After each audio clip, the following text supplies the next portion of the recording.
రాష్ట్ర పార్టీ ప్రతినిధిగా నోల వెంకటబాబు గారిని మాట్లాడుతున్నాం. ఈరోజు ఈ చక్కటి కార్యక్రమానికి విచ్చేసినటువంటి అతిరథ మహారాజులందరికీ వైఎస్ఆర్సీపీ కుటుంబ సభ్యులకు హృదయపూర్వక నమస్కారాలు తెలియజేస్తా ఉన్నా. మరి ఈరోజు ఇక్కడ ఈ మండపేట నియోజకవర్గంలో మన కార్యకర్తల జోష్ చూస్తూ ఉంటే 2029లో ఈ తెలుగుదేశం పార్టీ పతనం ఖాయం అని చెప్పేసి ఈ రోజు నుంచే ప్రజలకు అర్థమవుతుందని చెప్పేసి తెలియజేస్తూ, ఇందాక నాగార్జున యాదవ్ గారు చెప్పారు, జిల్లాలో ఎవరికైనా ఏదైనా సమస్య ఉంటే తోట త్రిమూర్తి గారి దగ్గరికి వెళ్తారని చెప్పేసి 2-3 ఉదాహరణలు చెప్పారు.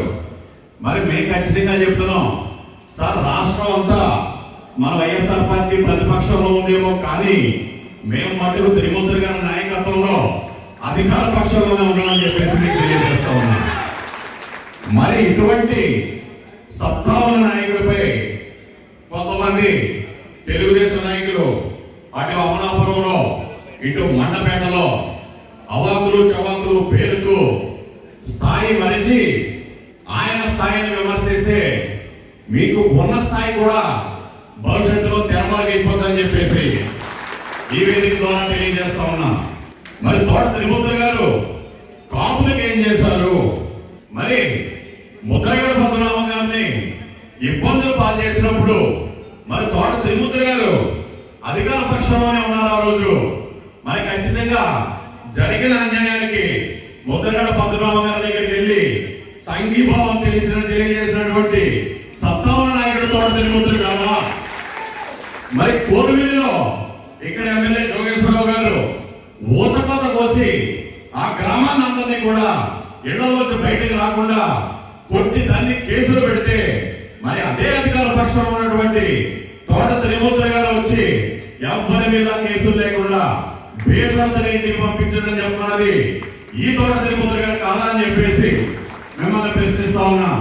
మరి ముఖ్యంగా రామచంద్రపురం నియోజకవర్గంలో జక్కంపూడి రాజాని నడి రోడ్డుపై అక్కడ పోలీసులు ఇబ్బంది పెట్టినప్పుడు మరి అప్పుడు అధికార పక్షంలో ఉన్నటువంటి తోట తిరుమూర్తి గారు స్పందించి మరి అక్కడ జక్కంపూడి రాజాకి న్యాయం చేయలేదా అని చెప్పేసి తెలియజేస్తా ఉన్నా.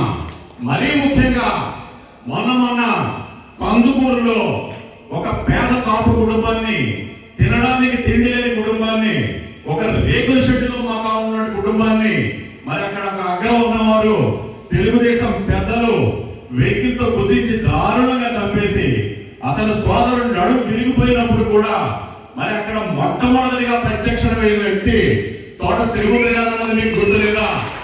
అమ్మ మీకు అండగా ఉంటాం, ఈ ప్రభుత్వం సంగతి తెలుస్తాం, ఈ ప్రభుత్వం సత్తా ఏంటో చూసి మన సత్తా ఏంటో చూపిద్దామని చెప్పేసి ఆయన చెప్పి పల్నాడు నుంచి ఆ కందుకూరు నుంచి మండపేట నియోజకవర్గం ద్రాక్షారామ తిరిగి వచ్చే లోపలనే చంద్రబాబు నాయుడు గుండెల్లో రైళ్లు పరిగెట్టి మరి ఆ రోజు మరుసటి రోజు ఏ విధమైన కార్యాచరణ త్రిమూర్తి గారు చెయ్యకుండానే మనం ఆశించిన దానికన్నా వాటికి 10 రెట్ల ప్రతిఫలాన్ని చంద్రబాబు నాయుడు ప్రకటించిన విషయం మరి మీకు గుర్తులేదా అని చెప్పేసి తెలియజేస్తున్నాం.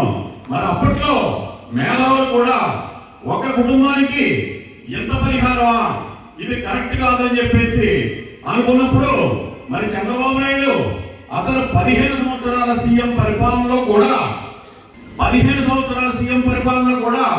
కందుకూరులో ఆ కుటుంబానికి ఇచ్చినంత పరిహారం ఎక్కడా ఇవ్వలేదన్నా కూడా మీరంతా గుర్తు పెట్టుకోవాలి. మనకి దానికి ఏకైక కారణం తోట తిరుమూర్తి గారు కాదని చెప్పేసి మీకు తెలియజేస్తా ఉన్నాం.